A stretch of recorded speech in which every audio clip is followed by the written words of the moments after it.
자, 오늘 본문 말씀은 사도행전 3장 11절부터 16절까지입니다. 사도행전 3장 11절부터 16절입니다. 봉독하겠습니다. 나은 사람이 베드로와 요한을 붙잡으니 모든 백성이 크게 놀라며 달려가 솔로몬의 행각이라 칭하는 행각에 모이거늘 베드로가 이것을 보고 백성에게 말하되 이스라엘 사람들아 이 일을 왜 기히 여기느냐? 우리가 개인의 권능과 경건으로 이 사람을 걷게 한 것처럼 왜 우리를 주목하느냐?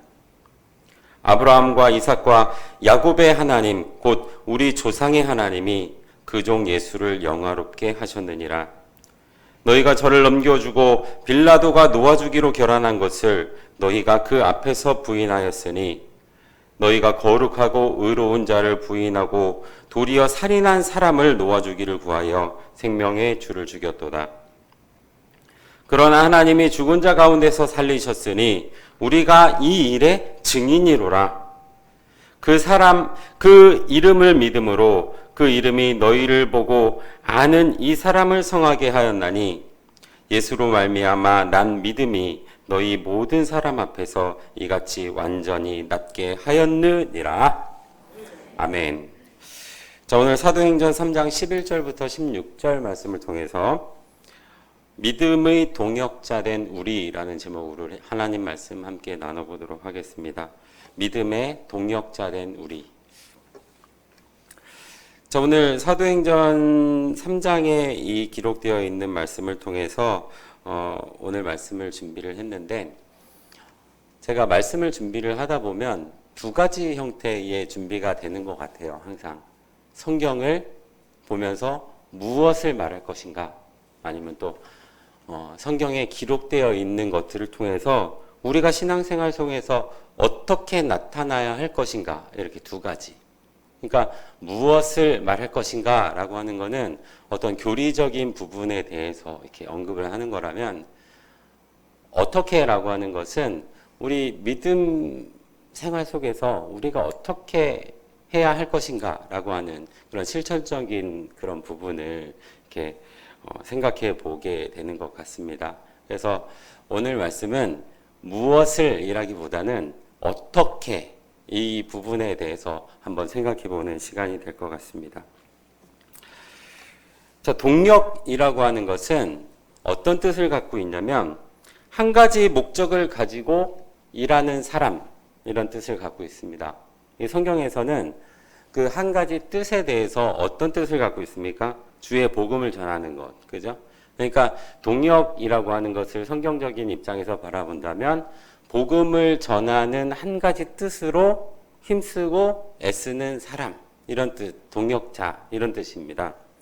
그러니까 오늘 믿음에 동역된 우리라고 하는 이 제목은 그 믿음에 동역자된 우리의 모습을 한번 생각해보고 우리가 어떻게 신앙의 모습을 갖춰 나가고 만들어 나가야 할 것인가, 이렇게 생각해보는 그런 귀한 시간이 되셨으면 좋겠습니다.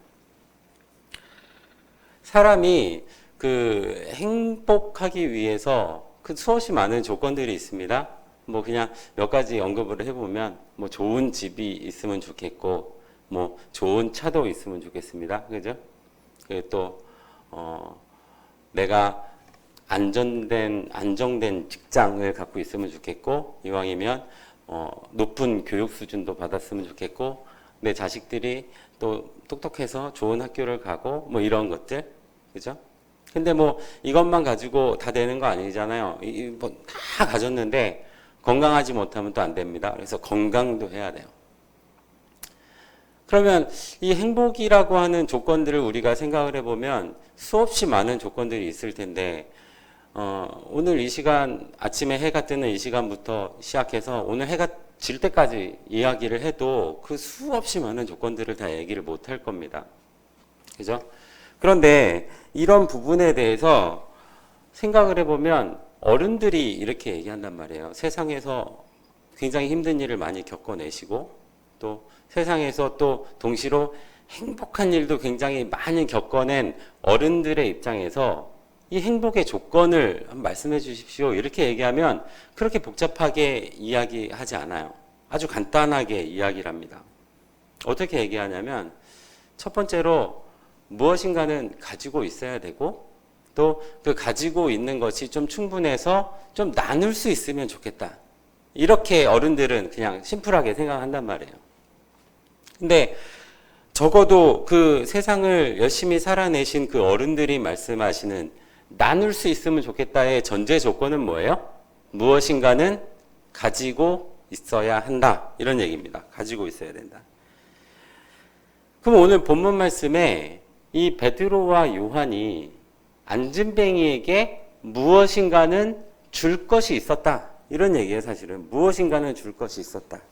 오늘 말씀을 통해서 우리 성도님들도 누군가에게는 무엇인가는 줄 수 있는 베드로와 요한 같은 그런 귀한 사명자들로 나타나기를 간절히 원합니다.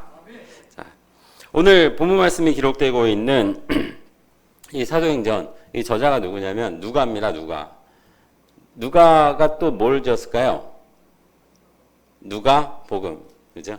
그러니까 이 누가복음하고 사도행전이 기록된 연대가 보면 거의 동일 연대에 기록이 되어 있어요. 그러다 보니까 예수님이 탄생하시고 예수님이 사역하시고 십자가를 지시고 이런 내용들이 어디에 기록되어 있냐면 누가복음에 기록이 되고 또 그 이후에 그러니까 부활하신 내용까지 이제 누가복음에 기록되어 있고 그 이후의 내용 그러니까 승천하시고 또 이제 초대교회의 그 제자들을 통해서 펼쳐지는 이야기들은 사도행전 이렇게 기록이 되어 있습니다. 내용이 쭉 연속상선에 이렇게 기록이 되어 있다 이런 얘기예요. 자, 그러면 우리 사도행전의 말씀을 보시면 이제 예수님이 승천하시는 그때부터 이제 기록을 하고 있거든요. 그러면 딱 그때 제자들의 모습을 우리가 한번 생각해 볼 필요가 있는 거예요. 그 제자들이 그 전까지의 제자는 어떤 모습이었냐면 예수님과 함께 했어요. 그죠? 예수님이 십자가를 지시고 부활하시고 승천하시기 전까지 그 40일이라는 시간 동안 또 어떻게 했어요? 예수님의 제자들과 함께 하면서 하늘나라의 모든 것들을 또 알려주는 역사도 있었단 말이에요. 그러니까 십자가 지신 이후에도 예수님의 제자들과 함께 하고 있었던 예수님. 이렇게 돼요. 이 요한복음. 근데 이제 그 누가복음, 그 이후에 이제 사도행전의 내용은 뭐예요? 예수님이 이제 없어요. 예수님의 제자들이 이제 독립을 하는 그런 시기입니다. 그런데 사도행전 1장 8절 말씀을 보시면 우리 잘 아는 얘기예요. 오직 성령이 너희에게 임하시면 너희가 권능을 받고 예루살렘과 온 유대와 사마리아 땅끝까지 이르러서 내 증인이 되리라. 무엇을 받는 거예요? 권능을 받는다. 이런 얘기입니다. 그러니까 딱 이 시점이 어떤 시점이냐면 예수님과는 함께 했지만 성령을 받지 못했어요. 그래서 권능을 받지 못한 예수님의 제자들 이런. 그리고 그 이후의 모습은 예수님과는 함께 하지는 못하지만 성령을 받고 권능을 받은 예수님의 제자의 모습들 이렇게 나눠지고 있는 것을 우리가 알 수가 있습니다. 그러면 그 전후로 이 사건의 전, 이 사건의 후 이렇게 있는 제자들의 모습을 우리가 한번 생각을 해봅시다. 우리 요한복음 13장 말씀을 보시면 이렇게 기록해요.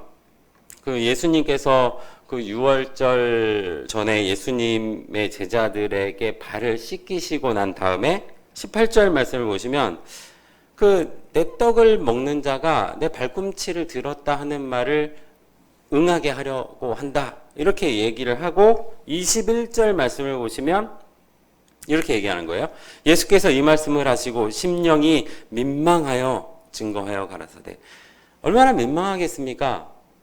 구약시대에 그 예언되어 있는 내용이 내 떡을 이렇게 탁 떼어주면 그에게 사단이 들어가서 나를 팔아먹을 자다 라고 하고 내가 이게 떡을 떼주기 직전이에요. 그러니까 이런 말씀을 하고 예수님께서 어떤 마음이 들었겠어요? 여기 기록된 것처럼 민망했을 겁니다. 민망했을 거예요. 민망하여 증거하여 가라사대 진실로 진실로 너희에게 이르노니 너희 중에 하나가 나를 팔리라.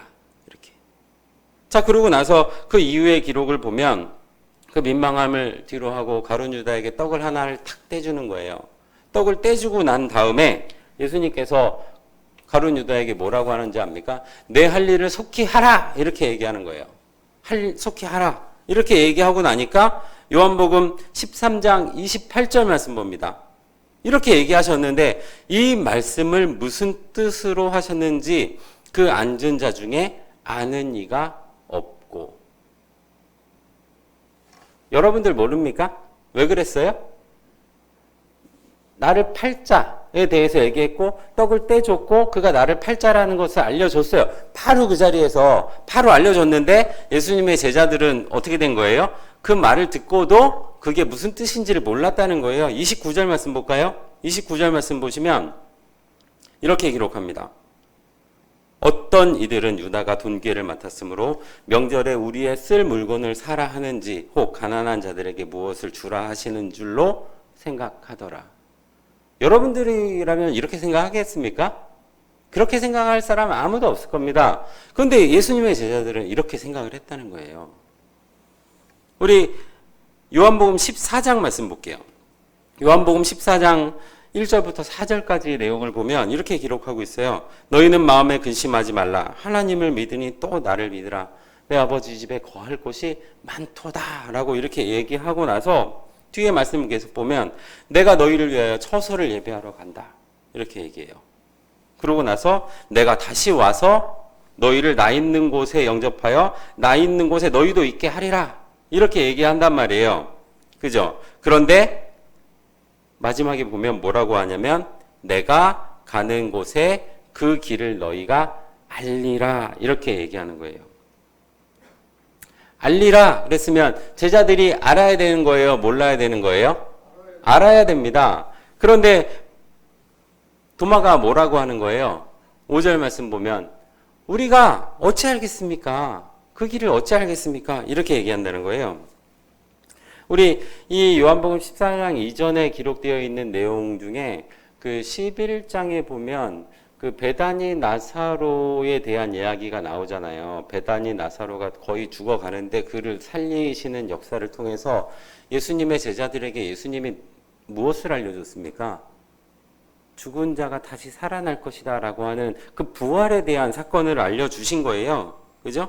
그래서 나는 부활이요 생명이니 나로 말미암고는 아버지께 갈 자가 없다. 이렇게 이런 것을 그 당시에 알려줬음에도 불구하고 몰라요. 모르는 거예요. 함께 있는 예수님의 제자들은 아직도 그런 거를 몰라요.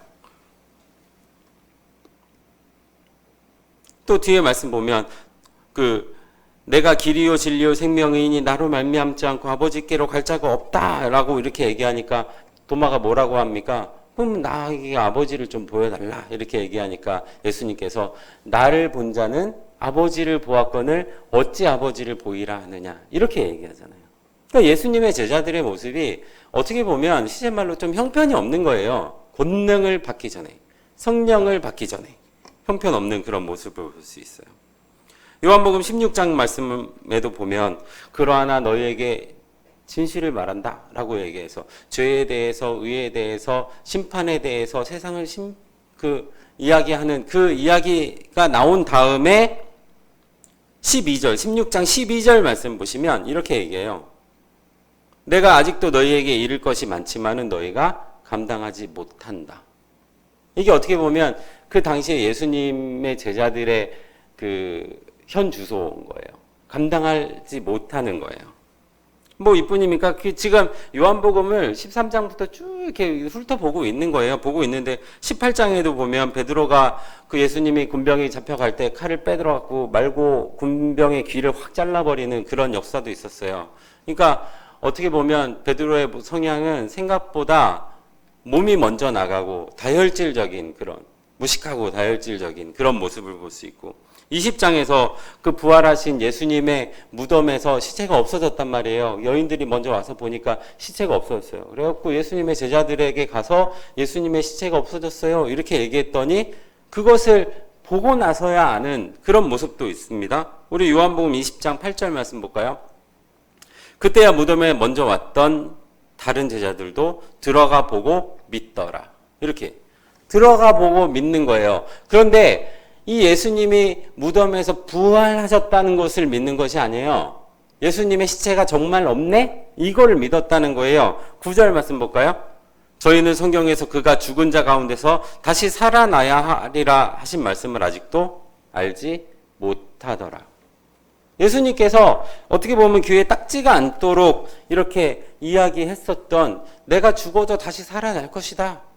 내가 아버지께로 가면 뭐 이런 얘기들을 계속 하셨는데도 불구하고 예수님은 십자가 지시고 부활하셨는데도 제자들은 어떻게 하는 거예요? 몰라요. 아직도 몰라요. 그런데 오늘 본문 말씀에 보면 사도행전 3장 앞서 있는 사도행전 1장에서 어떤 약속을 하는 거예요? 예수님이 승천하시기 직전에 오순절 날이 이르러서 이제 사도행전 우리 2장 말씀 볼게요. 2장 1절 말씀 보면 오순절 날이 이미 이름에 저희가 다 같이 한 곳에 모였더니 호련히 하늘로부터 급하고 강한 바람 같은 소리가 있어 저희 앉은 모든 집에 가득하며 불이 혀같이 갈라지는 것이 저희에게 보여 각 사람 위에 임하여 있더니 저희가 다 성령의 충만함을 받고 성령의 말하게 하심을 따라 다른 방언으로 말하기 시작했다. 이렇게 얘기하는 거예요. 어떤 역사가 있는 거예요? 사도행전 1장 8절에서 그 약속했던 그 성령의 역사가 사도행전 2장 1절에서 이렇게 기록을 하고 있는 거잖아요. 그죠? 그랬더니 이제 제자들의 모습이 그 이후의 모습을 우리가 볼까요? 사도행전 2장 14절 말씀 봅니다. 베드로가 11 사도와 같이 서서 소리를 높여 가로되 유대인들과 예루살렘에 사는 모든 사람들아 내가 너희로 이 일을 알게 할 것이니 내 말에 귀를 기울이라 이렇게 얘기하는 거예요. 그 전까지 베드로의 모습은 어땠어요? 다혈질적이고 무식하고 생각보다 행동이 먼저 나가는 그런 사람이었는데 성령의 역사를 보고 이스라엘의 유대 명절을 쫓아서 온 사람들이 이상하게 생각하니까 뭐라고 얘기하는 거예요? 베드로가 소리를 높여서 얘기하는 거예요. 내가 너희로 이 일을 알게 할 거니까 내 말에 귀를 기울여라 이렇게 얘기하는 거예요. 그 전에 베드로는 이런 사람 아니었었거든요. 어떤 모습인 거예요? 성령을 받고 나니까 180도 바뀌는 거예요. 180도 바뀌는 그런 모습을 볼 수가 있는 줄로 믿습니다. 그러니까 누구보다 성령을 받고 나니까 누구보다 당당했어요. 또 누구보다 부활에 대해서 확신을 했어요. 또 누구보다 그 부활을 증거하는 거에 설득력 있게 증거를 해내더라라는 겁니다. 베드로 이제 이 모습이. 여러분들 그러면 베드로가 성령을 받고 나니까 180도 바뀌었잖아요. 그럼 여러분들은 아무것도 안 받았습니까? 여러분들도 뭔가는 받았단 말이에요. 이 당시에 2000년 전에 불같은 성령의 역사를 통하여서 불같은 성령을 받았고 또 우리나라도 뭐 30년, 40년 전에 그 불같은 성령의 역사를 통해서 어떻게 보면 기독교가 막 부흥되고 일어서는 그런 역사가 있었어요. 여러분들은 그럼 뭘 받았습니까? 말씀 성령을 받은 줄로 믿습니다. 때와 시기에 맞는 말씀 성령을 받은 거예요. 그러면 여러분들도 베드로와 같이 어떻게 되는 모습으로 나타나는 거예요? 지금의 나와는 다른 모습이 이제 보여야 되는 거예요. 여러분들이 자기를 바라볼 때 내가 판단하지 마시고 성령이 나를 이끄는 나를 바라보라는 겁니다. 깨달아야 할 줄로 믿습니다. 이렇게 생각합니다. 사람들이. 내가 아직 시간이 더 필요하다. 이렇게. 시간이 더 필요하다. 아니에요. 시간이 더 필요한 게 아니에요. 마음이 바뀌어야 되는 거예요. 내가 뭐 할 수 있겠어? 내가 무슨 말을 해봐야 내 말을 믿어주겠어? 이렇게 생각할 거? 아니에요. 180도 바뀌면 되는. 또 내가 더 공부를 해야지 더 말씀도 더 증거할 수 있고. 맞습니다. 맞는데 그렇게 생각할 것이 아니라 우리 창세기 1장 1절 태초에 하나님이 천지를 창조하셨다. 이 한 말씀만 가지고서도 어떻게 하는 사람도 있는 거예요? 전도를 해내는 사람도 있는 거예요. 바뀌는 거예요. 내가 뭘 할 수 있겠어? 언제까지 그러실 겁니까? 사람들 앞에만 서면 자신이 없고 성경 이야기만 하려고 하면 작아지고 언제까지 그러실 겁니까? 때가 되면 어떻게 되는 거예요? 그 당시에 베드로와 그 제자들의 모습을 보면서 나도 이제 바뀌어야 될 때가 되면 바뀌어야 될 줄로 믿습니다. 그러면 여러분들 제가 이렇게 아무리 이렇게 얘기를 해도 여러분들 잘 안 와닿잖아요. 안 와닿잖아요. 멀리서 볼 것도 없어요. 저 보면 되는 거예요. 제가 설교 때 항상 하는 얘기지만 제가 이렇게 지금 단에 서서 이렇게 말씀을 증거를 합니다. 이 말씀을 증거를 하는데 저는 원래 어떤 아이였냐면 학교에 가면 저요 해가지고 손들어서 발표하는 거 이런 거 상상도 못해요. 제가 주일학교에서 선생을 10년을 했는데 율동 한 번도 안 해봤어요. 어색해요. 못하겠는 거예요. 못 해봤어요. 그렇게 못 해봤어요. 제가 전도사 때 저녁 수요 예배 때 설교를 했는데 그때가 2012년이니까 이제 10년 다 돼가잖아요. 10년 다 돼가는데 우리 어머니 권사님 한 번도 설교에 대해서 이야기를 한 적이 없어요.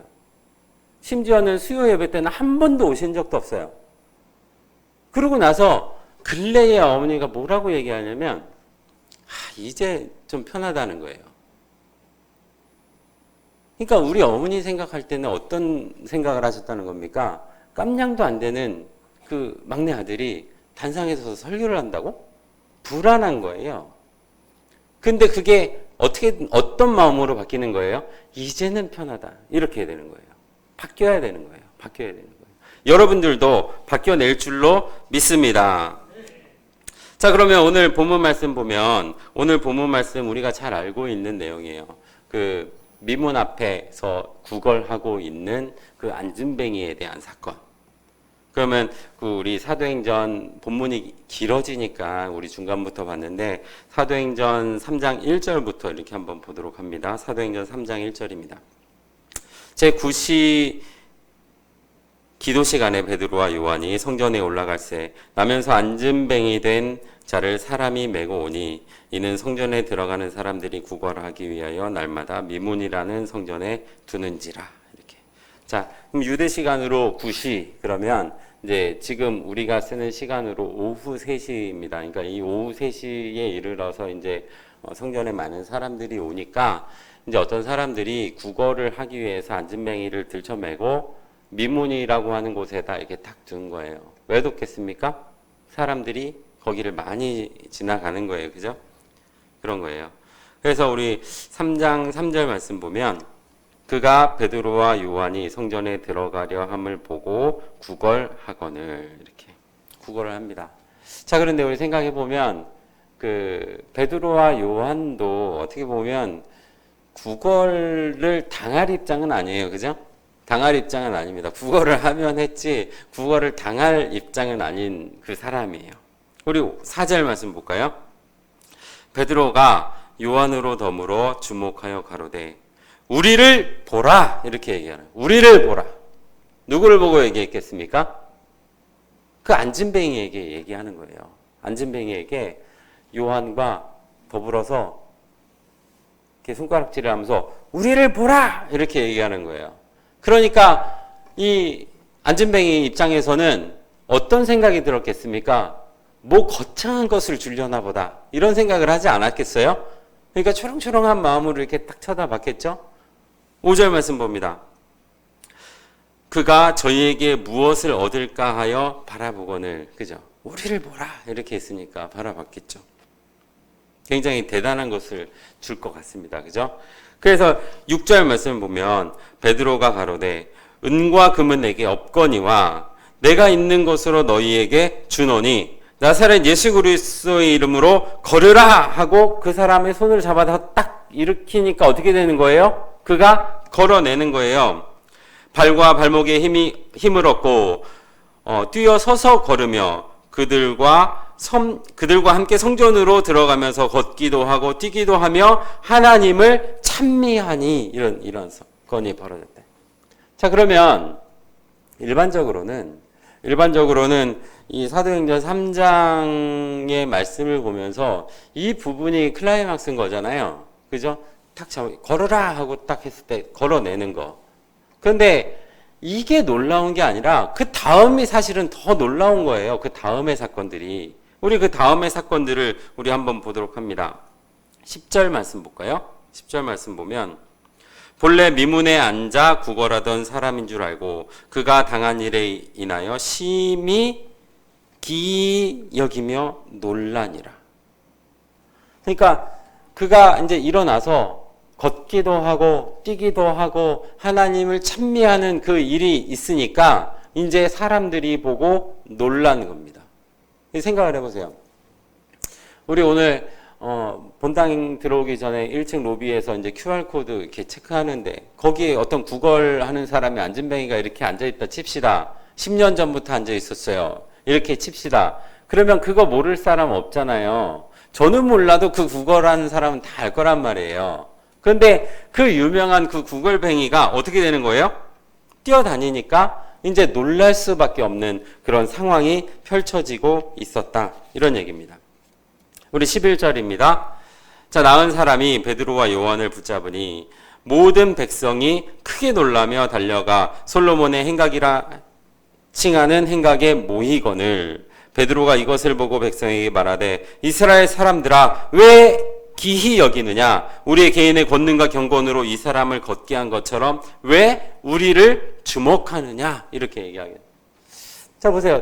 어떻게 보면 당연히 놀랄 수밖에 없는 상황이에요. 그 안진뱅이가 일어났고 그가 걷고 뛰고 찬미하다가 어떻게 하는 거예요? 베드로에게 가서 찰싹 붙으니까 많은 사람들이 이 베드로를 보고 저 사람이 저 안진뱅이를 일으키게 한 사람이야? 라고 하면서 이제 깜짝 놀라고 이제 쳐다보고 있는 그런 상황인 겁니다.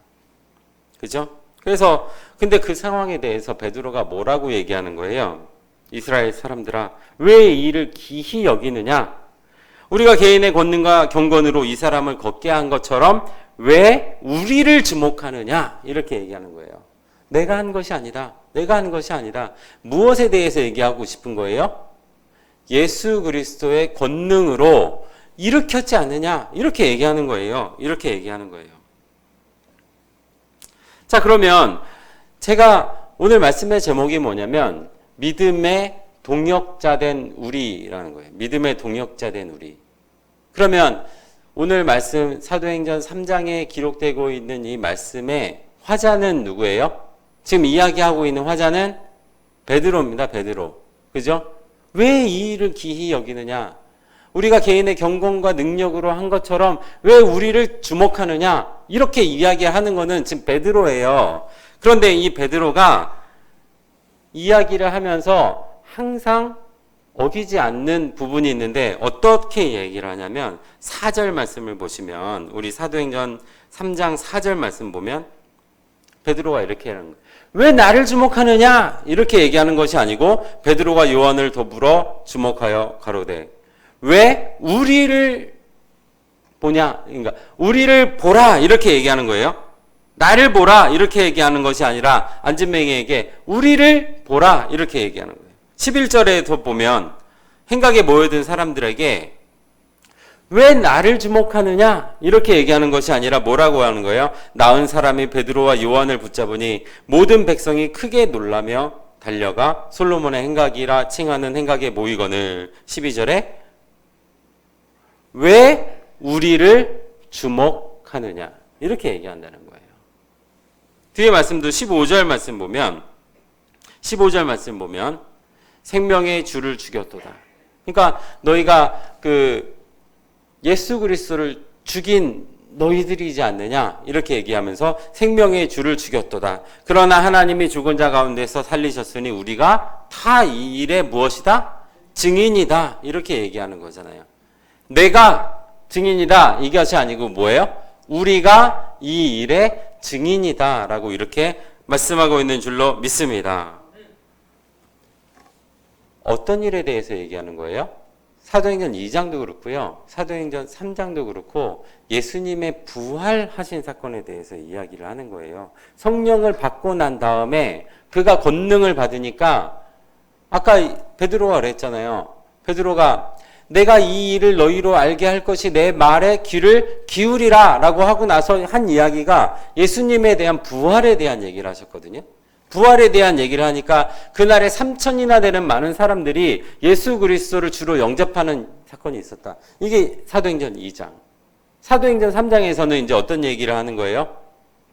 안진뱅이를 일으켰는데 왜 나를 주목하느냐? 이렇게 하는, 왜 우리를 주목하느냐? 이렇게 얘기하는 거예요. 내가 한 것처럼 왜 너희가 기히 여기느냐? 이렇게 얘기하는 거예요.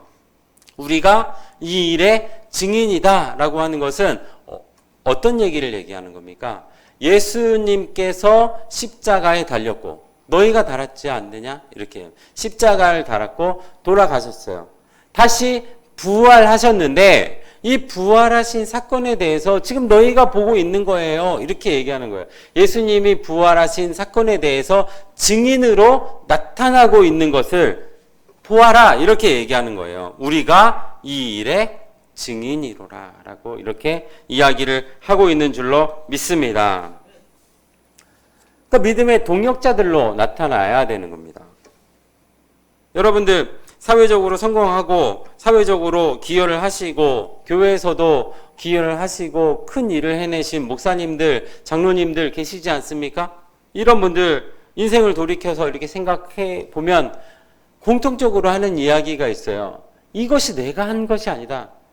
하나님께서 해주셨다. 이렇게 얘기하시지 않습니까? 여러분들 아직도 내가 무엇을 할 수 있다라고 이렇게 생각하십니까? 아닙니다. 내가 하는 것이 아니고 내 안에 계신 하나님께서 역사하시는 줄로 믿습니다. 혼자 할 수 있는 거 없어요. 여러분들 아침에 나오시기 전에 식사를 하셨을 겁니다. 따뜻한 밥상에다가 반찬 올려놓고 식사를 하셨는데 여러분들 그거 다 재배하셔가지고 농사를 지어서 여러분들이 먹을 수 있는 거 아니잖아요. 여러분들 올 때 걸어오셨습니까? 다 뭐 전철을 타고 오고 버스를 타고 오고 승용차를 타고 오셨을 거예요. 그러면 여러분들 뭐 승용차, 버스, 전철 이런 거 만들 수 있는 능력이 있으신 분들 있습니까? 없어요. 이 시간에 지금 함께 하는 분들도 있지만 원격지에서 각 처소에서 예배를 드리고 있는 우리 많은 성도님들도 있으리라 생각합니다.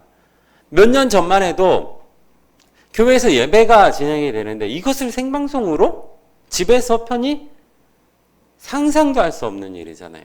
그런데 그 상상도 할 수 없는 일을 해내는 거예요. 그런데 우리 교회 재직자들 중에 그것을 프로그램 해내고 만들어내는 능력을 가지고 있는 재직자들 한 분도 없습니다. 그런데도 그것을 해내는 거예요. 그것은 뭡니까? 우리가 해내고 있다라는 것을 우리가 깨달아야 할 줄로 믿습니다. 그런 얘기예요. 우리 각 부서에서 일을 하다 보면 겪게 되는 많은 일들이 있잖아요. 그냥 눈 딱 감고 생각해 보세요. 내가 더 많은 일을 하는 것 같아. 내가 항상 손해보는 것 같고, 그죠? 전에는 내가 한 일이 아닌데 이것을 맡으라고 하면 내가 할 일이 아닌데 내가 맡는 것처럼 뭐 억울한 느낌도 이렇게 들 때도 있고, 그죠? 그뿐입니까? 어떤 좋은 결과를 냈다. 그런데 내가 열심히 해서 좋은 결과를 냈는데 이것이 어떻게 보면 교회라고 하는 공동체니까 어떤 역할을 해야 되는 거예요? 전체가 열심히 해서 좋은 결과를 낸 거. 이렇게 해야 되는데 그것을 놓기가 어떻게 해요? 쉽지 않아요. 쉽지 않아요. 그런 겁니다. 내가 이렇게. 이제는 어떻게 하자는 거예요? 우리가 이렇게 하자는 겁니다. 우리 여러분들 그냥 마음에 손을 얹고 한번 생각을 해보세요. 교회에서 다 필요 없어요. 교회에서 저 사람 정말 마음에 안 들어. 이런 사람들 또 있을 수 있어요. 그죠? 있을 수 있어요. 그런데 물론 저도 그런 생각 들고요. 그렇게 하지만은 그런 생각이 들 때마다 생각을 참 많이 합니다. 생각을 많이 합니다. 그리고 그런 생각이 들 때마다 어떤 성구를 보냐면 로마서 14장 1절부터 이렇게 말씀을 보거든요. 우리 로마서 14장 1절 말씀 볼까요? 자, 믿음이 연약한 자를 너희가 받되 그 의심하는 자를 비판하지 말라. 계속 봅니다. 어떤 사람은 모든 것을 먹을 만한 믿음이 있고 연약한 자는 채소를 먹느니라. 먹는 자는 먹지 않는 자를 업신여기지 말고 먹지 못하는 자는 먹는 자를 판단하지 말라. 하나님이 저를 어떻게 했다? 받았다. 이런. 하나님이 받았어요. 하나님이 받았는데 내가 못 받아요. 이러면 문제 큰 거예요. 여러분들 그렇게 생각하셔야 되는 겁니다. 하나님이 받으시면 어떻게 하는 거예요? 나도 받아내야 되는 거예요. 하나님이 받아내셨는데 나는 못 받아내겠어. 이렇게 하면 하나님과 함께 할 수 있는 조건을 가지고 있는 사람이 아니라는 거예요. 여러분들도 그렇고 나도 그렇고 살다 보면 그런 생각이 들 때 있잖아요. 그때마다 로마서 14장 1절부터 한번 쭉 묵상해 보시기를 바랍니다. 우리 4절 말씀 볼까요? 남의 하인을 판단하는 너는 누구뇨?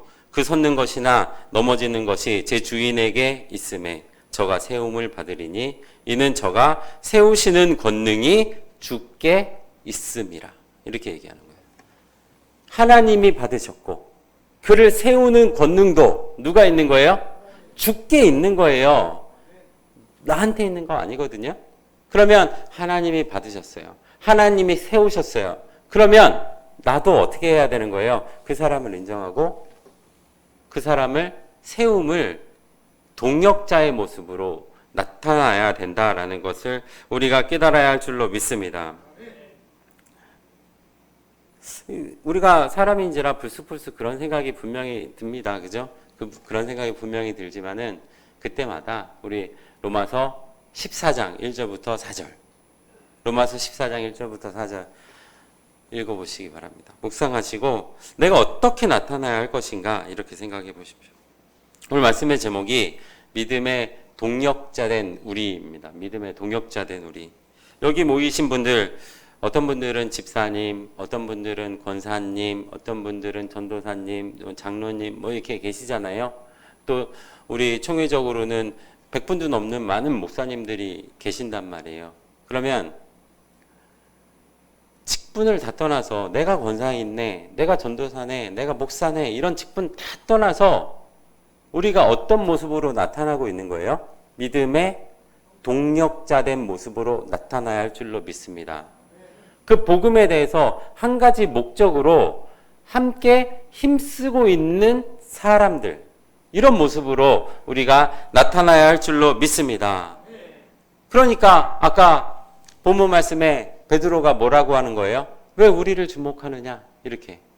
우리를 보라! 이렇게 얘기하는 거예요. 나를 보라! 이렇게 하는 것이 아니라. 여러분들, 오늘 본문 말씀 중에,